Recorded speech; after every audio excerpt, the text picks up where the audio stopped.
Looking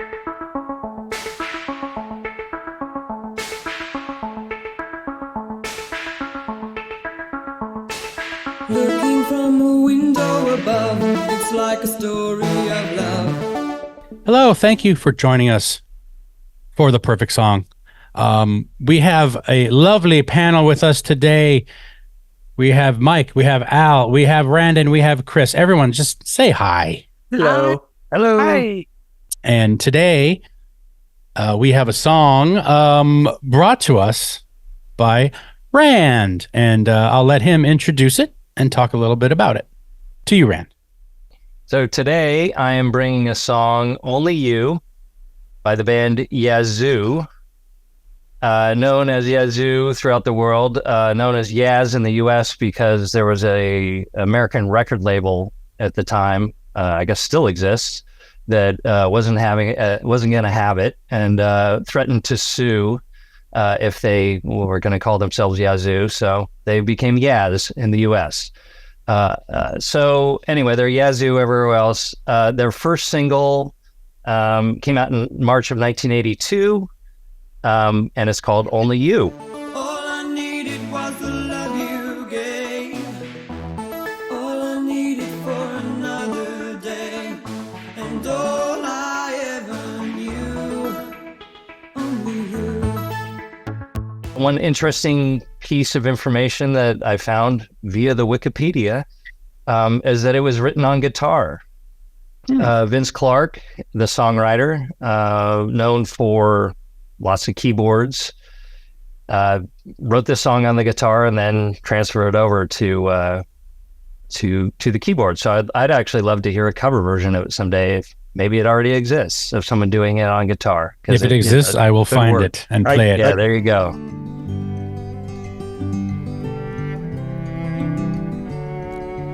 This is gonna take a long time, and I wonder what's mine. Can't take no more.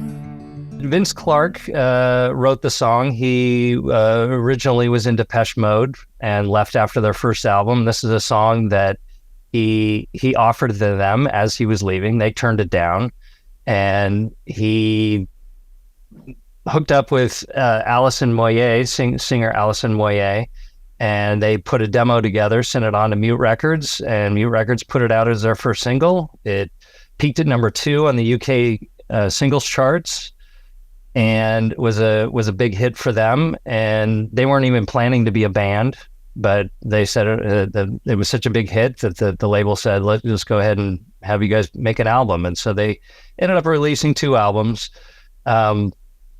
It's a very, very simple song, just built on arpeggio chords, just these layered synths that kind of slowly build. It starts, obvious, and amazing to me is just has that little sound in the background, which you think, well, that can't go on the whole song. That's going to get super annoying, but it does, and he somehow gets away with it. And part of it is because of it gets hidden amongst some of the layers, and it's catchy. It's part of the hook of the song, I think, is that. Another really big hook of the song is Alison Moyet sing it. She's a great soulful voice that really sells the content and really is a great match for the music that Vince has put together. It really just makes a difference for the song. Typical lyrics, kind of standard, it's someone who is just fresh from a breakup and longing. It's, that great pulls at the heart kind of stuff that gets me every time. So, and obviously gets a lot of people because that's what a lot of songs are about. So again, very, very simple song, not a whole lot to it, but just done immaculately. Love the way it builds, love the passionate vocals, and just a beautiful tune. I think this song is definitely, Vince Clarke at his Vince Clarkiest. But I also like Vince Clarke, so that's not I don't mean that pejoratively. I like how it's a kind of a spare sound to it, which is very 80s, of course, as well. But the combination of Alison Moyet and Vince Clarke, I think, is a potent one. And I think about the song and I think, if someone else did this song, I don't know that I would even like it. But the execution of it is done in such a unique way, particularly in this song, that I like it a lot. It's a dreamy song to me, when it kind of takes you to this different kind of place, and I like that about it quite a bit.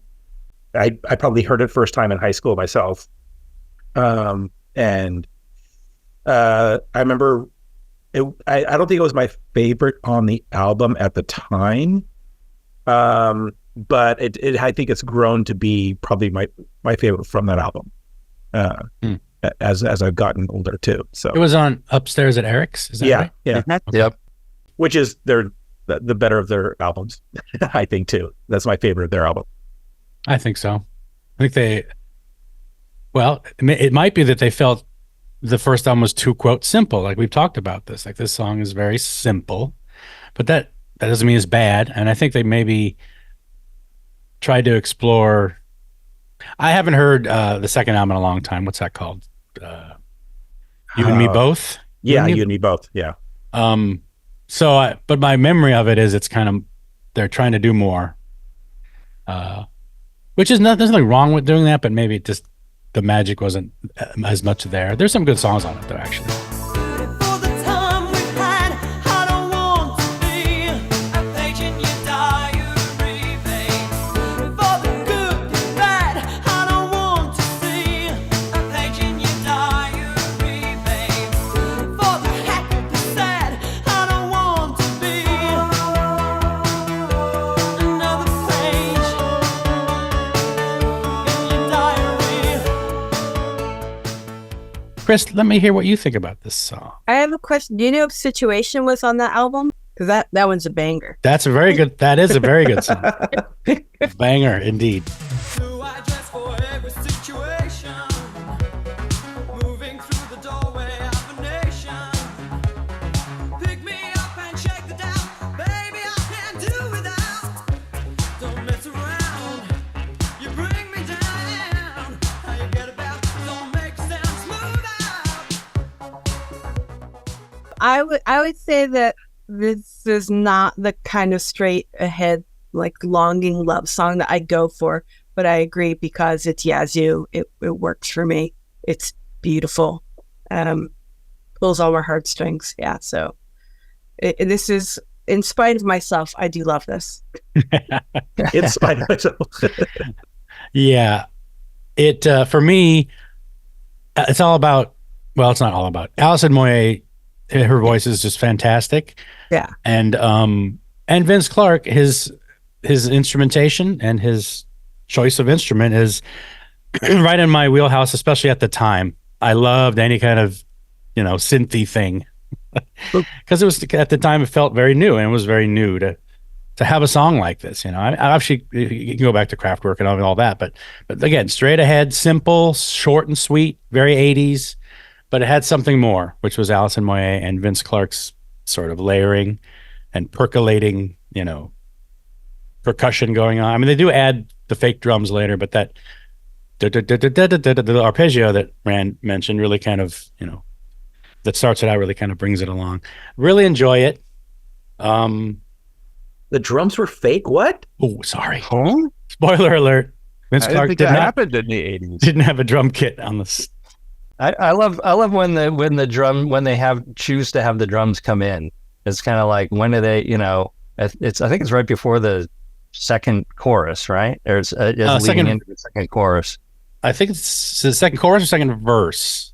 Probably chorus if it seems odd, because usually its drums would come in after the first chorus, but maybe it's after the. Yeah, I'm pretty sure. I was just I can whatever. check. It's stupid that I don't know, but whatever.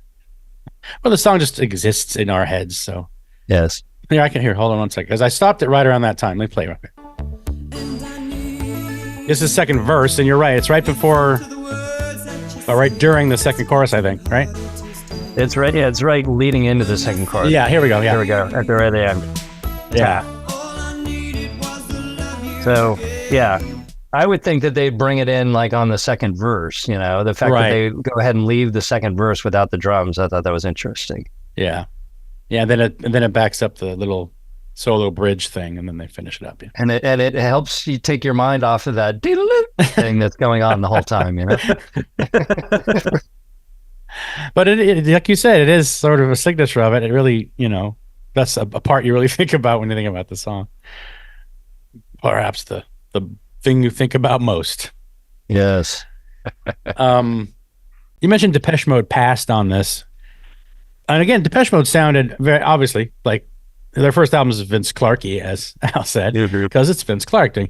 How would a mid-'80s Depeche Mode do this song? I can't even imagine David Gahan's voice on this. Yeah. I can't even imagine it. It would start a lot of metal banging sounds in the background. Right. No fake, not a fake drum machine, clearly fake drum machine, but like a metal clanking, and probably some kind of like ominous groaning of some kind with synths, and Martin Gore going, oh, Anyway, if someone out there is a musician who wants to do a cover of it, I don't think you should do it. Can I talk about the single cover? You should, yes. You should definitely grab the single cover and put it up because it's hilarious. Okay. It's it just says "Only You" on it, and it's got a American football player helmet, shoulder pads, carrying a football coming in from the side, and it's just very spare and black and white. And it's like, what is that? Interesting. Yeah, there's a lot of album cover creativity going on in that period, I think, early 80s. Yeah. It has nothing to do with the song that I'm aware of. Yeah. We hope you're enjoying this GenXplainers podcast. Please remember to find us and follow us on social media. And we'd much appreciate a 5-star rating on the podcast platform of your choice. Now, let's get back to the show. All I needed was the love you gave. All I needed for another day. And all I ever knew, only you.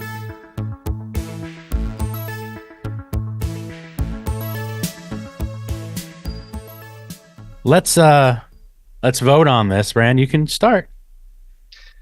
This song, it pulls my heartstrings, and from the moment it starts, there's something emotional about that keyboard riff that immediately makes you go, ooh, and then the combination of that, the way the synths build and the lyrical content and Alison Moyet's vocals just really hit the spot and make it perfect. I'm voting yes.